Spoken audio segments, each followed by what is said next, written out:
We're going to do today a quick tutorial, super quick, on the four corners, which are most of the functionality of this software happens right here in these four corners, the four distinction, system, relationship, and perspective corners. Now, one thing you'll notice is in this demo and all demos is that there'll be a little circle associated with my clicks. You won't see that on the software, but it's in these trainings to help you see where I'm clicking and holding. So don't expect to see that while you're actually in the software, because that's just for these trainings. Let's go through each one. Let's zoom in a little bit so we can drag that over on the canvas. So we're just dragging the canvas. Let's learn how to create a new thing, a new object. Well, there's two ways to do it. One is to go to the distinction corner and distinguish a new thing by double-clicking on the red distinction corner. So you notice you get a new thing, and you can drag that new thing anywhere you want.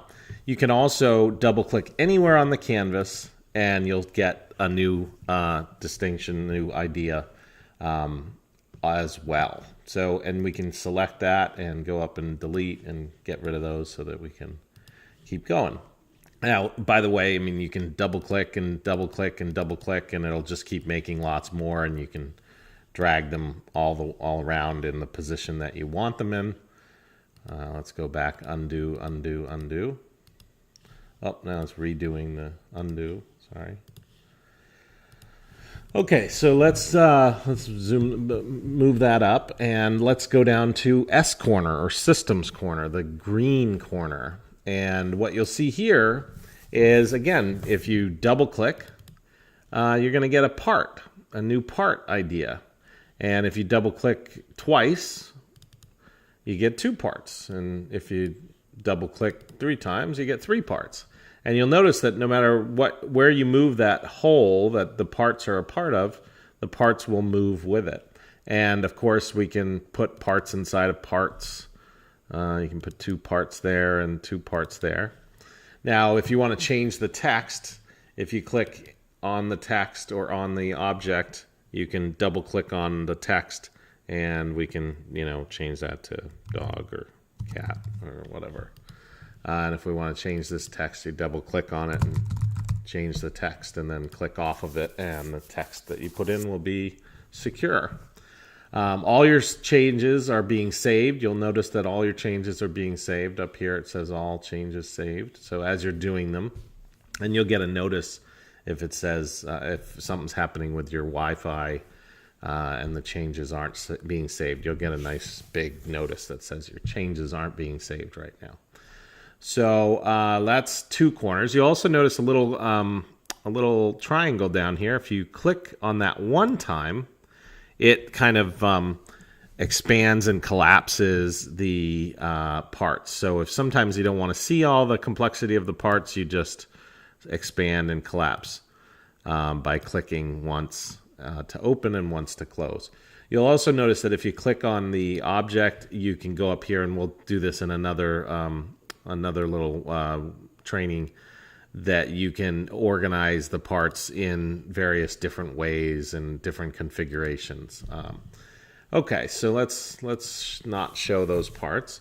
Let's go over to relationships. Relationships corner is a neat.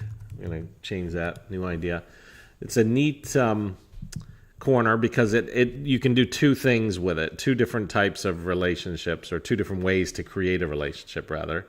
One is, let's say I have a thing over here, and a new thing, so I double click and create a new thing, and I want to relate these two things. What I do is I just click, hold, and drag, and bam, they're related. So now those two things are related. That's pretty neat, and you can see the relationship between them. And if I want to click on that relationship line, I can change the arrows using the relationship type up here to, let's say I want it to be both ways or something like that.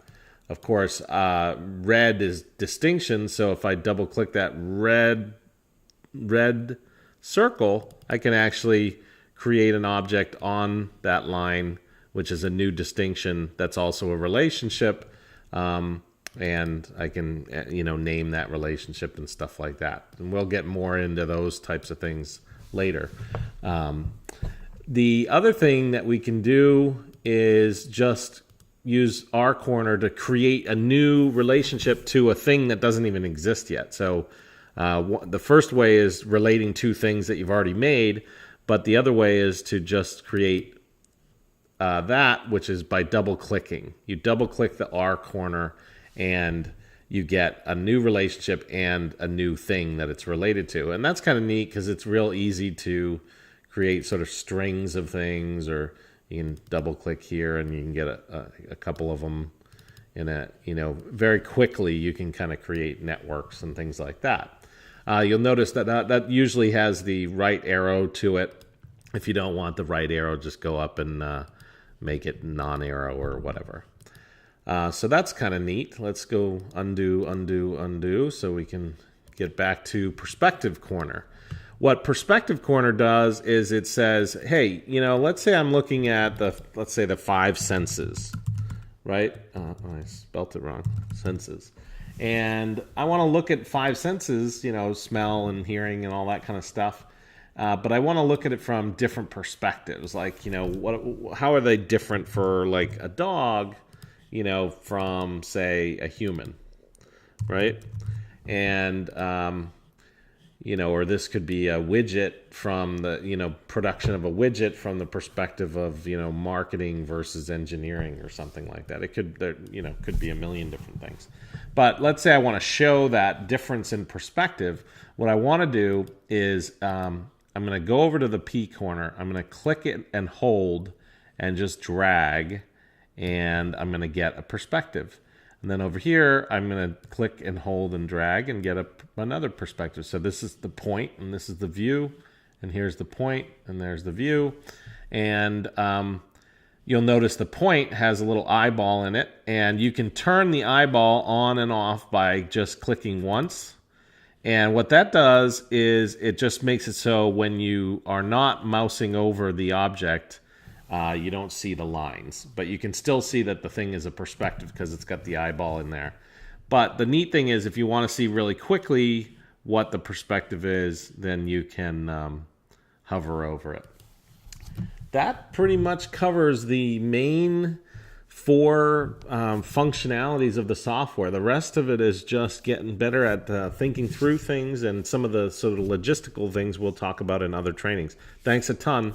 Have fun, and I think you'll find that you can do really, really better thinking as you start to learn it. Thanks a bunch.